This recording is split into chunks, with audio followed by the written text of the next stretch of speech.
Okay, so part two on just being psychic from a very real standpoint, the pluses, the negatives, the truth of how it really is, all that kind of good stuff. Go back and watch part one if you haven't already. But so my gifts came online. I started being able to just more fluently just use my visions and not tarot. And as I practiced, I started realizing that even the visions can be interfered with. This was an eye opener. But in learning this, what I learned was that it wasn't that I wasn't seeing correctly. I was seeing correctly, but I was being given visions to throw me off, right? I started asking other psychics. I started testing myself rigorously with numbers and just like hell bent on becoming perfect. I wanted to be perfect. There were times where I guessed 7 out of 10 numbers correctly. Like my friend would think of a number and I would try to guess it. You know what I mean? And there were times where I did 10 out of 10. That was rare, but I did it. You know what I mean? But I started like a scientist would, like, okay, how do I know between the numbers? You know what I mean? Like, after rigorous testing, I myself am around 75, 80% on point when it comes to accuracy. That's high as far as what's possible. And if anybody else has any other tricks or ways to master that discernment part of it, I'm all ears. I'm a sponge when it comes to that, and I'm all about it.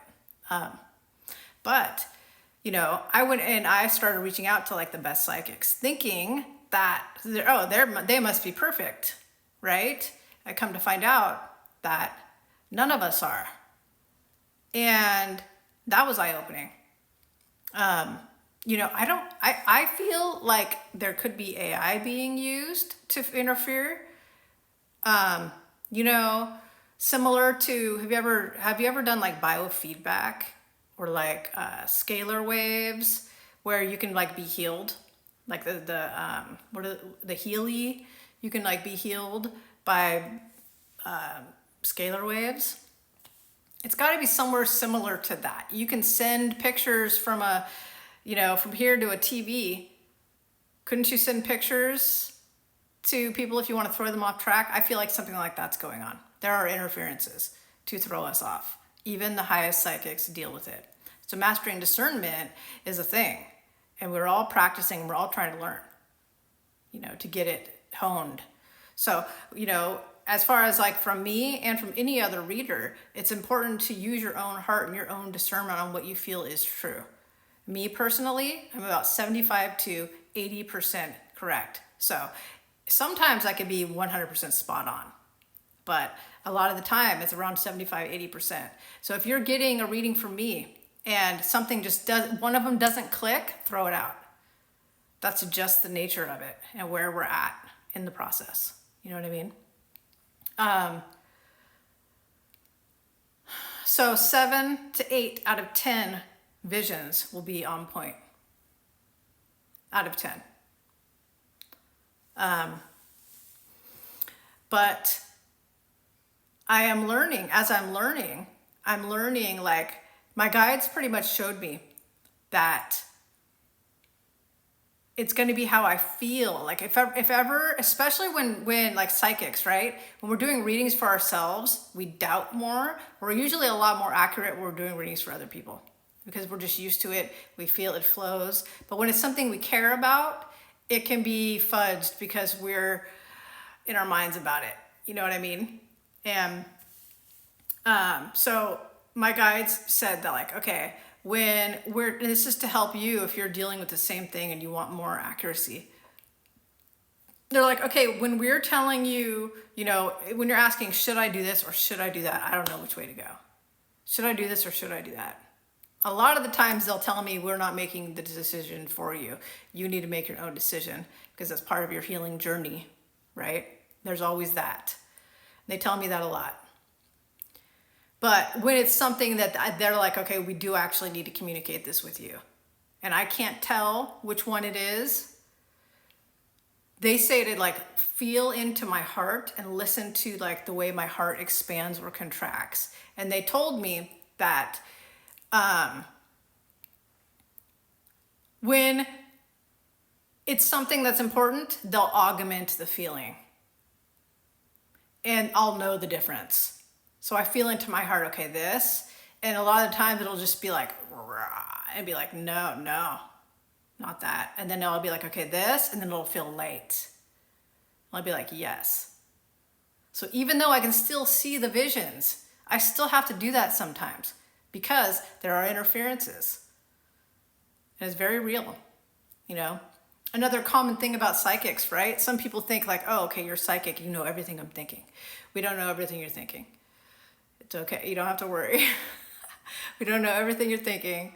We'd have to tap in to like find out, you know, at least me in my experience. Maybe some people can. I can't.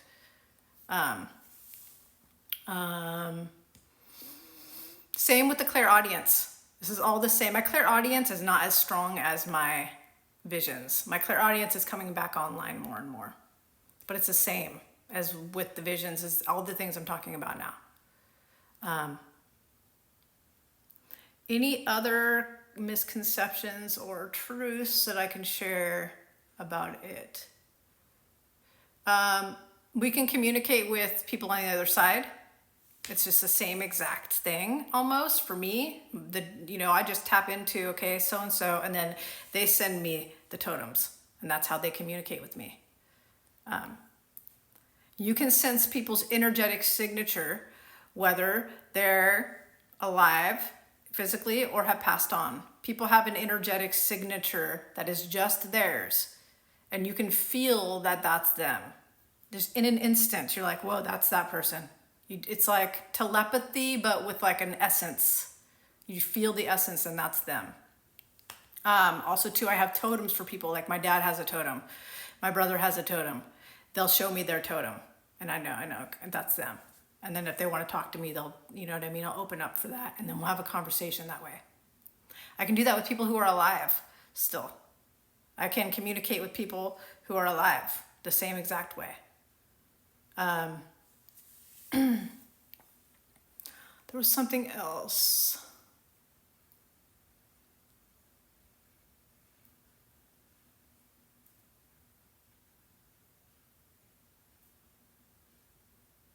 Oh, there are elementals. There are dragons. There are unicorns. There are fairies. There are whales from the planet Sirius and dolphins from the planet Sirius. There are galactic beings that are very real. So dragons are real in the etheric plane. Unicorns are real, and they have a purpose, and they're spirit. And a lot of them are spiritual guides. I have a dragon guide. I have a tiger guide from Lyra. I have elementals, fairies who come and visit. All of that is very real. One of the first visions I saw was, the very first vision I can remember seeing was the stag. Like a male deer started appearing to me, which I thought was very interesting because my favorite animals were the owl and the dolphin. So I thought it was weird that it was a stag. But I started seeing aircraft. I started seeing spacecrafts very early on. So all of that is real. You can communicate with all these beings, and just like anything, there are good people, there are bad people. There are good beings with good intention, and there are bad beings with bad intention. But I hope I combed through the whole gamut here for you. That's how it is from my perspective.